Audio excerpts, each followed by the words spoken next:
This is Kiru Kishokumar, Global Health Coach, and this is Christian Williams, the great fitness coach and hypertrophy coach as well. And this is our third video.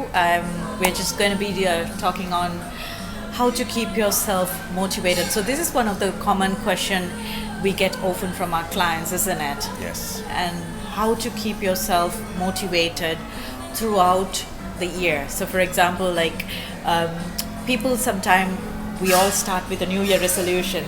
Very common thing we found, and you will certainly agree with me, every time in December, we all go and have a great big list, and we go and get our membership to the gym. We are going to achieve this goal. We're going to work hard. We are going on this calorie restriction, that diet, this diet, everything. And coming in Feb, the momentum is slowing down. You're less motivated. Your other priorities come big. And the last thing is to take care of yourself. And the last thing is to work out. So Christian, I would love to hear it from you. How do you get your people to Okay, I work with a lot of clients all over the world on a global platform through my online coaching platform. One thing, like I said, I often get as well, people start very on a high, a lot of momentum, a lot of positivity, especially like you said at times of the year, which are usually the backlash of a lot of binge eating, a lot of partying, where people kind of feel guilty, or they justify themselves for doing it because they know afterwards they're going to be committed. So first of all, we need to be committed, and we have to see our goals for what it is. So we have a duration of time, and we have an end point and a start point. Now, in order for us to do what we need to do to continue on this line, moving closer towards our goals, whether that be a 6-month period, a 12-week period, there are certain things that we have to be committed to, do it every day in order for us to stay on the line. That's right. Now, I always explain this, and I explained this in my class a few days ago on my No Excuse Workouts, which is a free workout that I offer, where I can teach a lot of training and so forth, give my knowledge across. And I explain it like driving in a car. Now, when we have a journey in a car, let's say we're driving from Abu Dhabi to Dubai. Or Dubai to Abu Dhabi. How long does that usually take? 1.5 hours. Okay, max. 1.5 hours max. Okay, now I like the way you say max, because sometimes it can get prolonged. It should take 1.5 hours. Now, along that journey, so you have a destination, a start point and an end. There are things that are going to be in your control, like making sure there's fuel in the car, like choosing a time of day where the road is clear, like making sure you don't stop at every service to eat. Now, you've ate before you go on, and your next meal is maybe when you get there, and maybe not making so many stops in the services to go to the bathroom. Sure. Okay, so these are all in your control. So if you don't control what's in your control, that journey, that destination is going to get prolonged. And rather than take an hour and a half, it could take 2 hours or 3 hours if you stop in every service, right? So along that journey as well, there's going to be many things in your way or come in your way that are out of your control, like the weather conditions, like breaking down, like accidents, like traffic, whatever it may be. It could also delay the process. So what I always say to people is, look at your destination and your journey and how long it's going to take you, and make sure you're committing to all the things that are in your control, and that way we can move forward. Now, you are going to go through periods where you feel like you're sacrificing a lot, you're feeling fatigued, you're feeling tired, but we have to always realize when we're in these moments of discomfort and moments of pain, where it seems on sometimes, we have to focus and shift our mindset on the positive result it's going to give. So if we're just focusing on, I'm really hungry and I'm not able to go out with my friends, and I'm not able to, spend time with my family or eat the yummy foods that I enjoy, then we're going to feel sorry for ourselves, we're going to be miserable, and the chances are we're going to fall off the track and revert back to old habits that got us there in the first place. So what I like to do is shift the mindset. We focused on the pleasurable results it's going to give us. Feeling good. That vacation coming up where we walking on the beach in shape. Keep, sorry to interrupt, That's something good. like maybe keeping small targets. That's something that I've noticed very beneficial.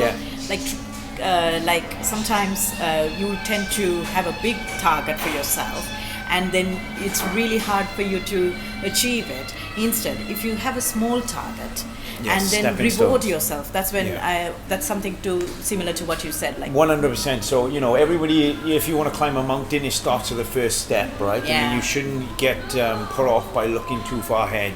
At the same time, in order to keep moving forward, we need to be achieving and we need to be progressing, and in order to do that, we need to be following plans.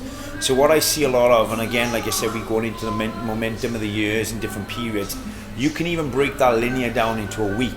A year is split up over 12 months. We could look at over a 7-day period. People go out on the weekend, they go to a social gatherings, Monday morning or Sunday morning, whatever country you're in, I'm going to be motivated, I'm going to get up. And then they do it, and the momentum's good through the week, and then it dies off. Yes, exactly. One of the main thing I have noticed is people tend to think, like, for example, working out in the gym, right? They think, oh, we have to do the entire marathon, like, from the beginning, and this is one of the reason then they get disappointed, because they're not able to commit to, because they tend to commit to something that they cannot manage with their lifestyle.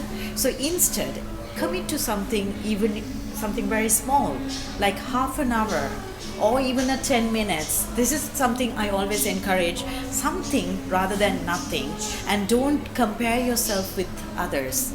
That's another disappointment, right? This is one of the reasons why people start with a big hyper, and then we kind of procrastinate and just push off this going to work out, the last thing, and we come up with all sort of excuses. I need to take my dog out. I don't have my kids. I don't have anyone to take care of my kids. I'm stressed at work, so my physical activity, my exercise can stay back.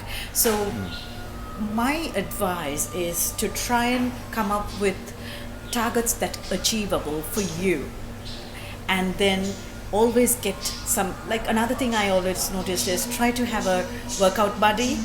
In that way you don't feel because these are like we're trying to encourage people who are not like really self-centered, and so anybody and everybody can do this, especially if you know why you're doing this. So one of the things I found it very beneficial is like writing down the goal. For example, I want to be 45 kilos. This is my set goal, and I have pasted it on my even my mirror. So every time I brush my teeth, I see that. Okay. You keep reminding yourself, isn't Yeah, it? you have to implant it. And going back to what you're saying, you're absolutely right. Your goal, your commitment has to match your goal. So by working with a coach and by structuring something in place that's realistic to what you can stick to. Exactly. And I think that is the biggest obstacle. People don't know where to turn. The biggest dissatisfaction, I would say, and the main reason people give up is, one, because they haven't got the support. Exactly. They haven't got the right guidance and the right understanding of what it takes to achieve that goal.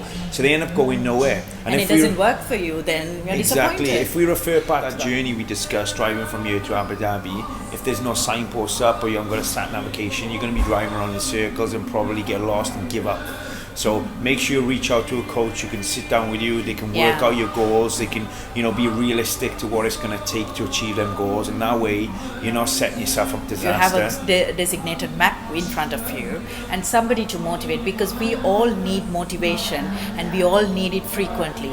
We know why we are doing it, why we started it, but we need to keep that motivation going. For this, you need to have accountability coach, or somebody who is accountable for your goals and what you agree. So hope you found this useful, and drop your comments, and if you do have any questions or any topics that you wanted us to discuss in our next video, shoot them out. We're happy to give you those answers. And until I see you again, this is Kiru Kishokumar and Christian Williams. And you can find us in our Facebook, Global Health Coach and Christian Williams PT. Yeah, PT, yeah. And we are on YouTube as well as Kiru Kishokumar and Christian Williams.